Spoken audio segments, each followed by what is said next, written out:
লেবাননের সশস্ত্র গোষ্ঠী হিজবুল্লাহ স্মরণকালের সবচেয়ে বড় হামলা চালিয়েছে ইসরায়েলে। শতাধিক ড্রোন ও ৩২০টি রকেট বোমা ব্যবহার করে এ হামলা চালিয়েছে।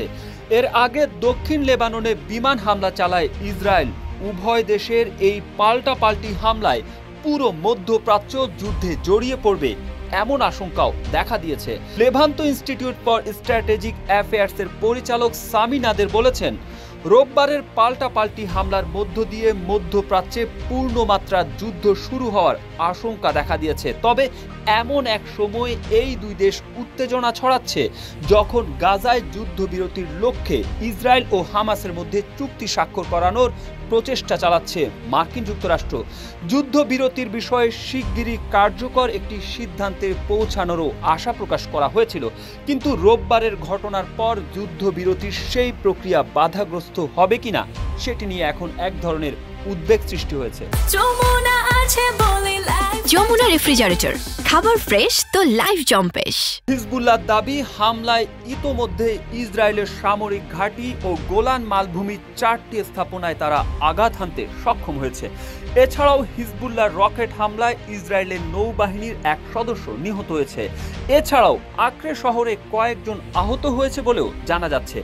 অন্যদিকে রোববার ভোরে দক্ষিণ লেবাননে বিমান হামলা চালায় ইসরায়েল। দেশটি দাবি করেছে যে তাদের ওপর রকেট হামলা চালানোর জন্য হিজবুল্লাহ প্রস্তুতি নিচ্ছিল।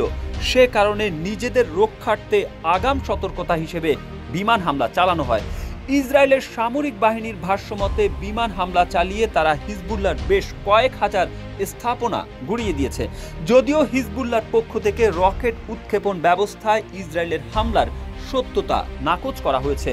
তারা বলছে ইসরায়েলের হামলায় নিজেদের 3 যোদ্ধা নিহত হয়েছে। এই হামলার মাধ্যমে ইসরায়েল ও হিজবুল্লাহ সরাসরি যুদ্ধে জড়িয়ে পড়ার দ্বার প্রান্তে রয়েছে কিনা সেই প্রশ্ন উঠেছে। বিশ্লেষকদের দাবি, পুরোদস্তুর যুদ্ধ শুরুর সম্ভাবনা থাকলেও জড়াতে চায় না ইসরায়েল হিজবুল্লাহ কেউই।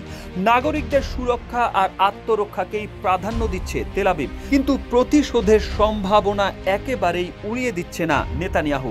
ইসরায়েলের পররাষ্ট্রমন্ত্রী কাতসের বরাত দিয়ে বার্তা সংস্থা রয়টার্স বলেছে, ইসরায়েল পূর্ণ মাত্রায় যুদ্ধ চায় না, তবে তারা পরিস্থিতি দেখে পরবর্তী পদক্ষেপ নেবে বলে জানানো হয়েছে।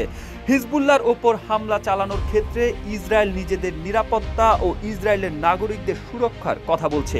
এর মধ্য দিয়ে এটাই বোঝা যায় যে দেশটি আপাতত বড় আকারের সংঘাতে জড়ানোর দিকে হাঁটতে চাচ্ছে না বলে মত সামি নাদের।